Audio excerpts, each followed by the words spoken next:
2025 సంవత్సరంలో ధనుసు రాశి వారికి ఎలా ఉందో మనం ఇక్కడ తెలుసుకుందాం.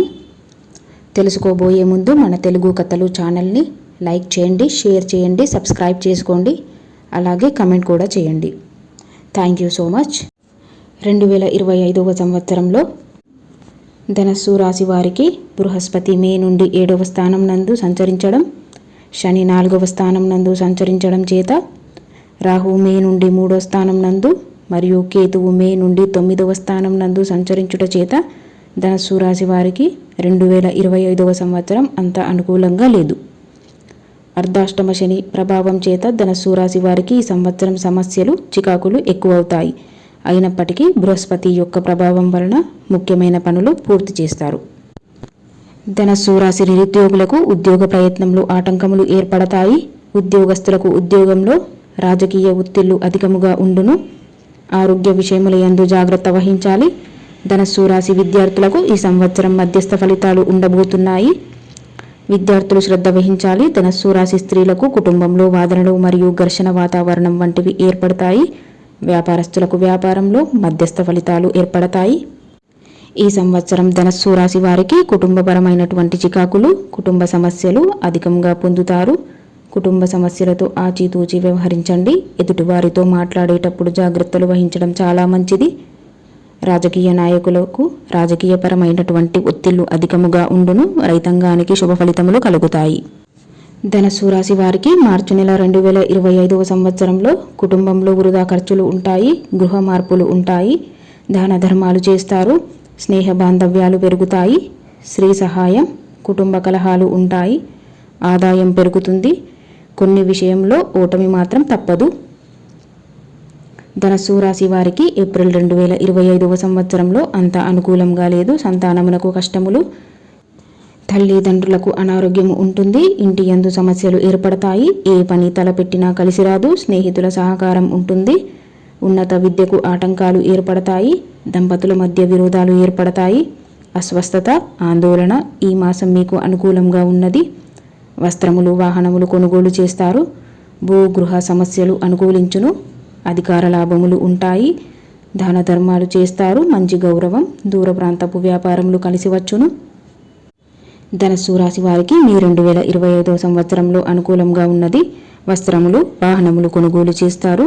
భూ గృహ సమస్యలు అనుకూలిస్తాయి. అధికార లాభములు, దాన ధర్మములు చేస్తారు. మంచి గౌరవం లభిస్తుంది. దూర ప్రాంతపు వ్యాపారములు కలిసి వస్తాయి. అయితే ధనుసు రాశి వారికి జూన్ నెలలో మాత్రం అంత అనుకూలంగా లేదు. పనుల యందు ఆలస్యం అవుతుంది. మానసిక ఆందోళన పెరుగుతుంది. ప్రయాణముల యందు సౌఖ్యము, భార్యాభర్తల మధ్య చికాకులు పెరుగుతాయి. ప్రేమలో సఫలితం. మీ వల్ల ఇతరులకు హాని కలుగుతుంది. ఇంటి యందు శుభకార్యములు ఏర్పడతాయి. ధనుసు రాశి వారికి జూన్ నెలలో మాత్రం అంత అనుకూలంగా ఉన్నది. స్థిరాస్తులను వృద్ధి చేయుట, కోర్టు వ్యవహారముల యందు జయము, భయాందోళనలు ఉంటాయి. భూ గృహ మార్పులు, మంచి గౌరవం ఉంటుంది. చెడు వ్యసనాల వల్ల ఇబ్బందులు, పూజల వ్రతాలు చేస్తారు. ఆగస్టు నెలలో మాత్రం ఖర్చులు పెరుగుతాయి. వ్యాపార పరంగా లాభదాయకంగా ఉంటుంది. శత్రువులు మిత్రులుగా మారతారు. శరీరం నందు అనుకోని మార్పులు, అనారోగ్యములు, రాజకీయ వ్యవహారాలలో తిరుగుతారు. శుభకార్యాలు కలిసి వచ్చును. ధనుసు రాశి వారికి సెప్టెంబర్ 2025 సంవత్సరంలో మధ్యస్థంగా ఉన్నది. అనుకోని ప్రయాణాలు ఉంటాయి. పుత్రులతో గొడవలు, శరీరమునందు బద్ధకం, నీరసం, మందబుద్ధిగా నడుస్తారు. గృహం లేక భూమి కొనుట, సంతాన సౌఖ్యము, వ్యాపారస్తులకు లాభదాయకంగా ఉంటుంది. ధనలాభాలు కూడా ఉంటాయి. ధనుసు రాశి వారికి అక్టోబర్ నెలలో మాత్రం అంత అనుకూల సమయం. ప్రతి పనియందు ఉత్సాహం, మానసిక ఆనందం కలుగుతుంది. అలంకార ప్రాప్తి, ధన వ్యయము, కొత్త వారితో పరిచయాలు ఏర్పడతాయి. వ్యర్థపు ఆలోచనలు చేస్తారు. పెద్దలతో తిరుగుతారు.